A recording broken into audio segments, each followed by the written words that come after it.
Okay, I got my little backup camera. It's not as high resolution. Give me a little bit of gap right here. Okay, about an inch gap. This is the blocking I was bragging about.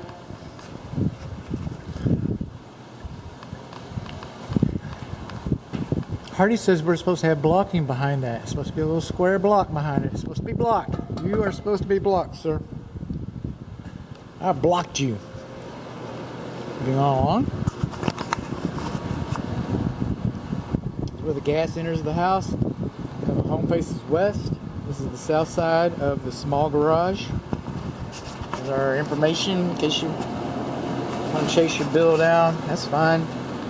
That's the electrical bonding to the gas piping. That's a good thing. Our electric meter is over here. Excuse me. I'm going to have my own video to this. And I promised you, I had to get in here and take a picture. I'm going to talk about the air conditioning some more. This one also is installed just about ideal. Okay, textbook. Within 60 days, you need to get all your air conditioning equipment, your air and fresh air induction system, your furnaces, your evaporator coils. Excuse me, and I was eating snacks, nuts with dust and salt in them, and a jar of. So I'm paying for it now, but I'm not hungry. These systems, it was perfectly legal to install them, perfectly legal to buy them, perfectly legal to operate them. These systems run on R410A refrigerant. R410A, no longer manufactured in the United States, no longer legally imported in the United States. Just like in the old R22 days, they don't make it. Do they have stockpiles of it? Yeah, they have bakus of stockpiles of it. Okay, will it last forever? No, we're running out of R22 eventually. So what's going to happen is the cost of servicing these things is going to escalate as the availability comes down. The compressor, no longer manufactured. That compressor breaks. If they have one on the shelf, they can sell it to you. But when the last one on the shelf is sold, there's not another one that's going to show up. As they become more scarce, they're going to become more expensive. And after the last one's gone, the last one's gone. So, for this refrigerant phase thing, or maybe just good business practices, Lennox and other like companies, they offer a free extended warranty. So, now, to get your free extended warranty, it requires some effort and diligence on the consumer's part. You have to register this within 60 days to get that free extended warranty. They take all your equipment, they keep a file of it, and they make sure that all your equipment is properly sized and matched. And then you get the free extended warranty. And I say this because I have a buddy, air conditioning buddy, who tells me that every year he does thousands upon thousands of dollars of work on his clients' air conditioning systems that should have been warranted but wasn't because they didn't register it. What once would have been free, now they're paying for it. What can be free for you, you might have to pay for if you don't register it. So, there's that. And the builder should be able to help you with that.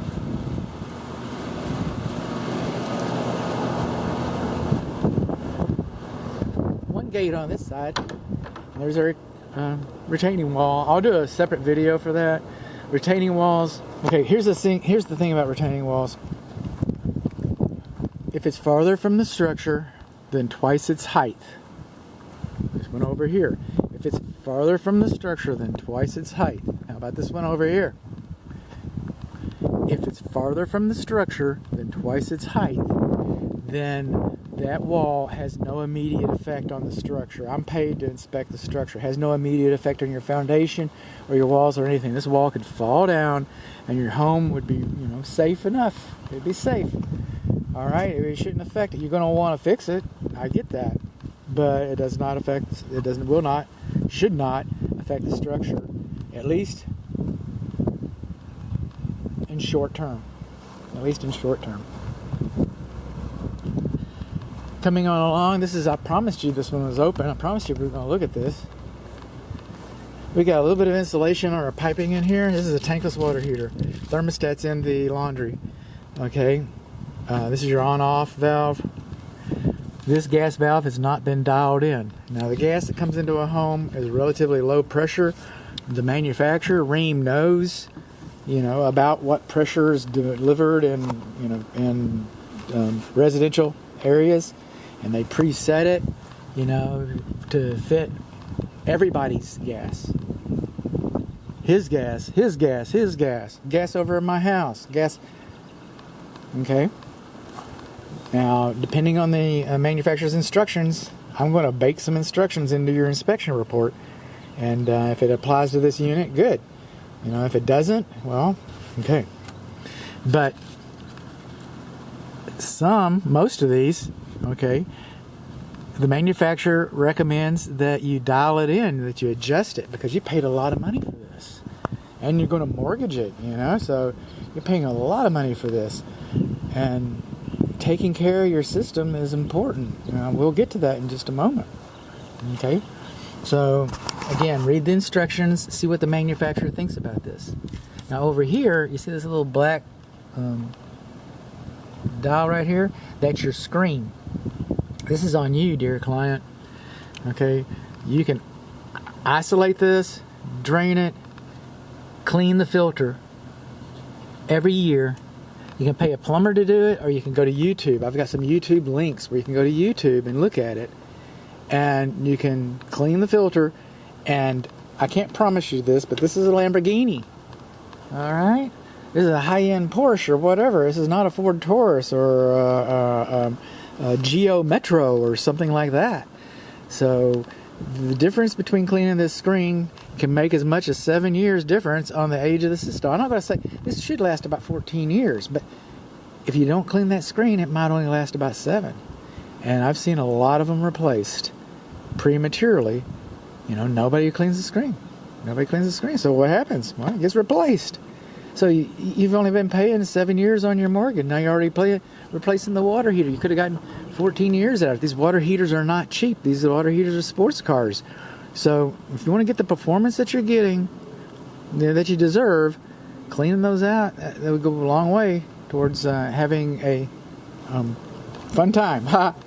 So a warm bath. That's the pressure relief valve. Okay. Now, see that blue back in there? That pipe dope is rated for gas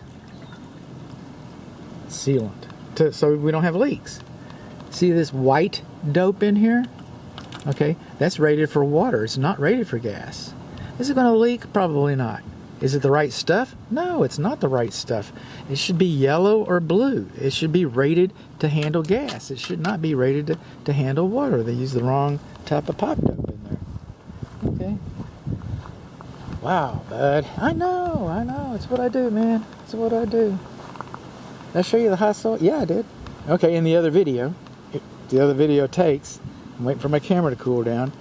Now, one thing about concrete is that it shrinks. Okay? Your foundation dried within about 7 days. It actually dried within about 48 hours. And then it dried within 7 to 8 days. And then it cured something like 90-something%. But it's not going to cure completely for 60 years. So it's going to continuously shrink. You'll never be able to measure it. And the brick, that's the one part of your house that actually grows. Okay, you'll never be able to measure that either. And the brick and the concrete expand and contract at different rates.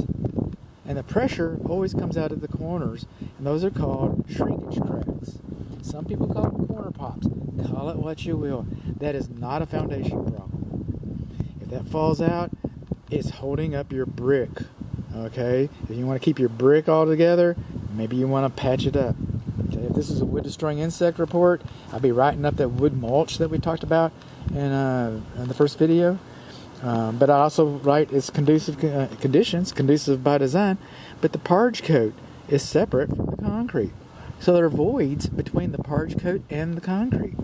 And the termites can use those voids to come up inside the structure and come in and visit you. And but by design, we want a concrete. You know, a kitchen sink is conducive to wood destroying insects. A commode, a shower is conducive to wood destroying insects. So your fence, where it touches the house, is conducive to wood destroying insects. So we know that. We just need to understand the animal.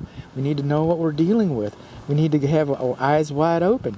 But those cracks, the Texas Structural Pest Control Board would require that I call the high soil, the wood mulch, the parge coat, and the shrinkage cracks. Those would all be conducive conditions. Okay. Wow, you're mean, bud. I know. Over here, this is a smaller garage. That rain gutter's too close? You bet it is. Do we have kick-out flashing? No, we don't have any kick-out flashing there. Okay.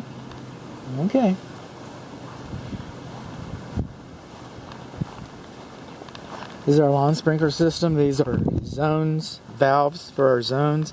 That's a trip hazard right there. We're missing our cap. Okay. Double pane vinyl frame windows, or PVC. Some plastic part. If it's PVC, it'll last longer than vinyl. But we have double pane vinyl. I write vinyl on my report. It's a generic term, something like Coca-Cola. Coke instead of Coca-Cola. Now, here's something interesting. We've got continuous soffit vents. So I'm going to be looking for something in the attic. And when time comes, we'll be talking about it. In fact, you've already heard about it because that video would show up sooner. But I've got a soffit vent over here. Why is that? Why do we have that separate soffit vent? Maybe I'll get a clue in the attic. Maybe I won't. This faucet works. I tried it. Okay, we got a gas port over here. If you put a grill here, this is where it's going to vent. Soffit vents are air vents for your attic. What kind of air vents, bud? They're air intake vents. Okay, you're grilling fish and bacon here, and it goes up into the attic. People come visit you, you'll be the bacon fish family. You know, so it's something to think about. It's nice that you got a grill out here. Also, check with the manufacturers, because this is what, 10-foot ceiling. See if that's enough. You're right. What kind of a window is this? Vinyl. Huh. What do we have here? A grill. What does the grill have? Fire. Heat. What's it going to do? Do a little research. I'm not telling you not to put a grill there, but do your homework. This is our patio. Ooh, there he goes.